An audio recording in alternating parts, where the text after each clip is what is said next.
Hej og velkommen til Solvangård.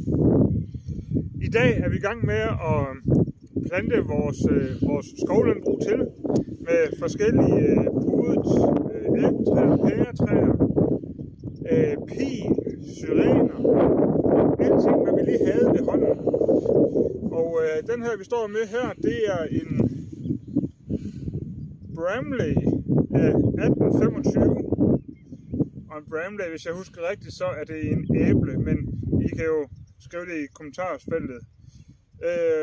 Den er podet på en grundstamme, som Carsten Kortbuks har haft med til vores podekursus på Solvangård. Han fortalte, at når vi så skal sætte sådan en podekvist i jorden, så har vi jo grundstammen, den har vi her, og så har vi podningen. Og så har vi jo den Bramley kvist, vi har på jo. At vi måtte ikke sætte podningen under jorden, den skulle være over jorden.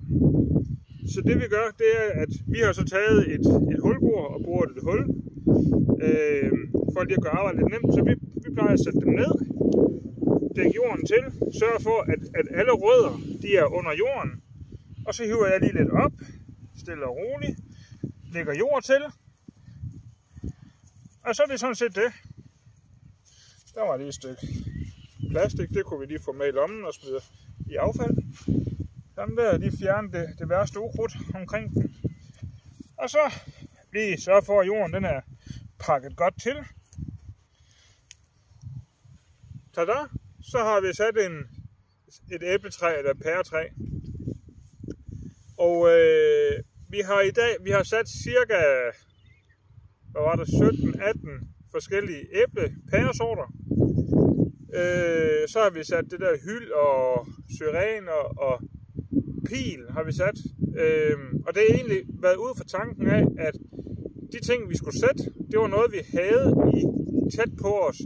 Og vi prøver på at gøre det ud fra den filosofi af også, at det ikke måtte koste rigtig nogen penge. Fordi vi kunne godt tage plantecentret og købe en masse barrodstræer. Vi kunne også godt tage på planteskolen ude som nogle venner og købe æbletræer og pæretræer, at der var 3-4-5 år gamle. Det har vi gjort op i vores frugthave. Det koster bare cirka 200-250 kroner per træ.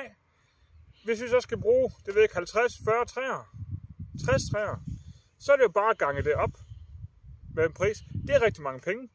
Det her, sådan en podning her, den har vi givet 25 kroner for. Så det er altså til at betale. Så kan det godt ske, at der måske er nogle af dem, der ikke kommer.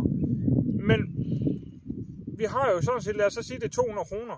Så kan vi tillade os, at de 7 af dem ikke kommer, før vi har betalt bare et træ.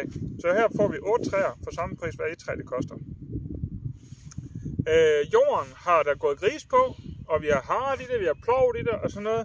Og det skulle jo gerne gøre, at det værste af det her senegræs og sådan noget, det skulle gerne være væk. De kan i hvert fald ikke lide alt det her varme vejr, vi har haft. Så, men der var egentlig ikke mere for i dag. Jeg vil bare sige, vi ses på Solvangård.